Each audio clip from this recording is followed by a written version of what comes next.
Student आज हमारे पास है लेक्चर नंबर 7। अब लेक्चर नंबर 7 के अंदर हम एक्सरसाइज नंबर 1.2 के बारे में डिस्कस करेंगे। अब एक्सरसाइज नंबर 1.2 के अंदर वो कह रहे हैं solve the following equations by using quadratic formula. अब इसका मतलब ये है कि क्वेश्चन नंबर 1 के अंदर जितने भी पार्ट हैं आपने उसको क्वाड्रेटिक फार्मूला इस्तेमाल करते हुए ठीक है उसको सोल्व करना है। अब हमारे पास क्वाड्रेटिक फार्मूला होता क्या है? अगर हमारे पास वेरिएबल एक्स है तो हम इधर लिखेंगे एक्स, अगर वेरिएबल वाई है तो हमारे पास वाई, हम इधर वाई लिखेंगे। अगर इक्वेशन के अंदर वेरिएबल जी है तो हम इधर जी लिखेंगे।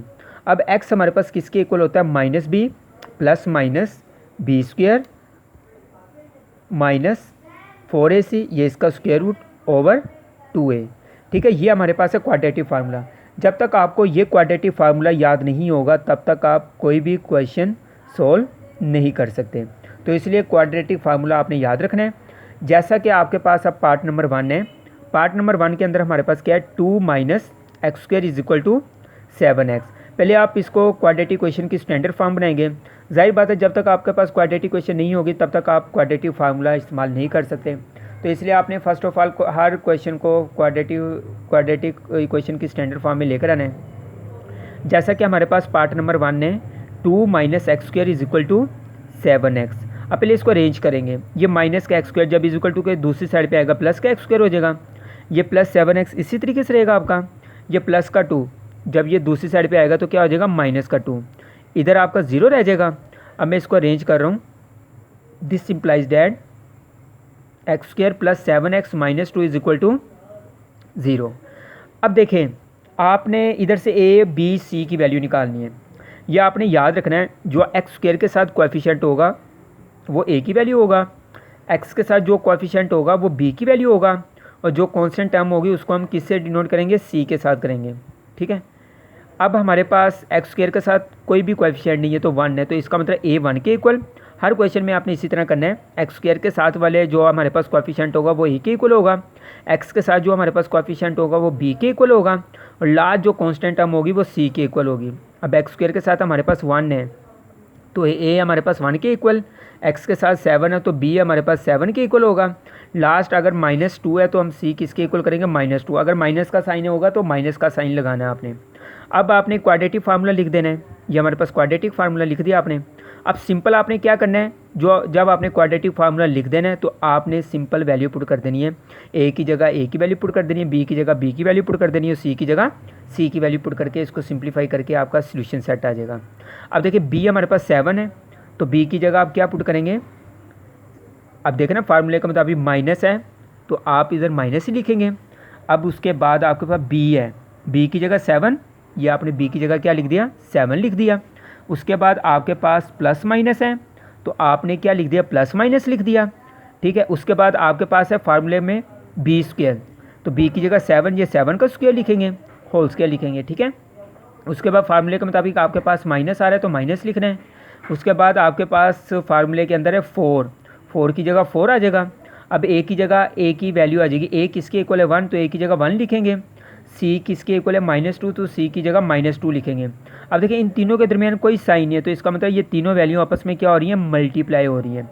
अब x is equal to -7 plus minus, अब 7 को 2 टाइम मल्टीप्लाई करेंगे 49, माइनस माइनस प्लस हो जाएगा, 4 को 2 से मल्टीप्लाई करेंगे 8, इस कंप्लीट का क्या हो जाएगा? स्क्वायर रूट हो जाएगा। ठीक है, ओवर 2 को 1 से मल्टीप्लाई करेंगे 2। अब इसको हम जी सिंप्लीफाई करें, ये एक्स इसी तरह आता जाएगा आपके पास। -7 है तो -7 इसी तरीके से रहेगा, ये प्लस माइनस इसी तरीके से रहेगा।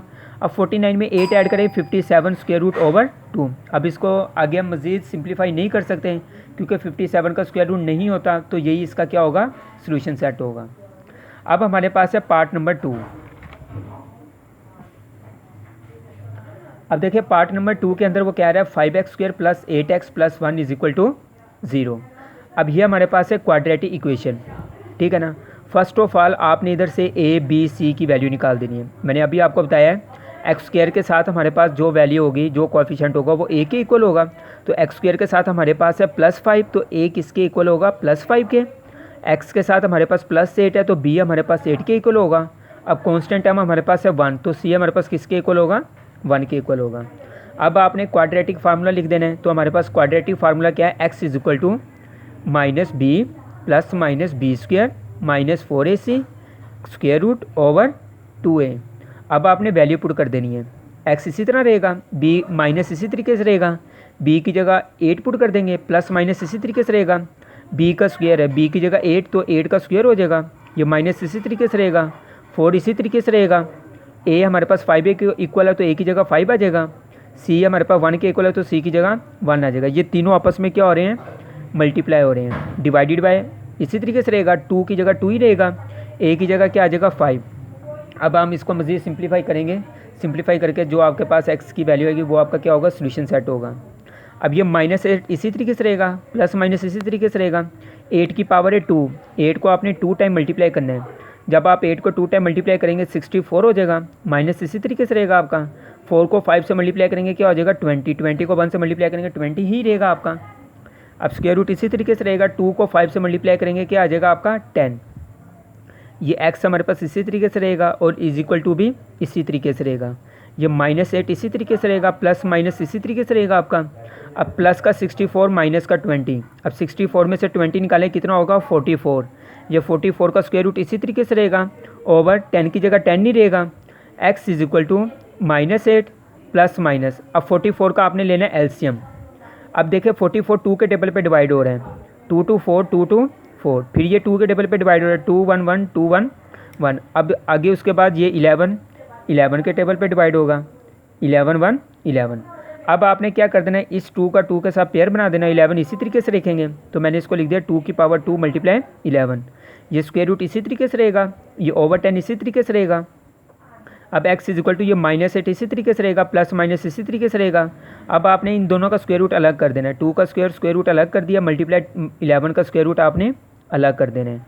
ये ओवर 10 इसी तरीके से रहेगा, अब ये स्क्वायर से स्क्वायर रूट कट जाएगा, तो ये -8 इसी तरीके से रहेगा, प्लस माइनस इसी तरीके से रहेगा, तो ये 2 स्क्वायर रूट 11 मैंने लिख दिया है ओवर 10।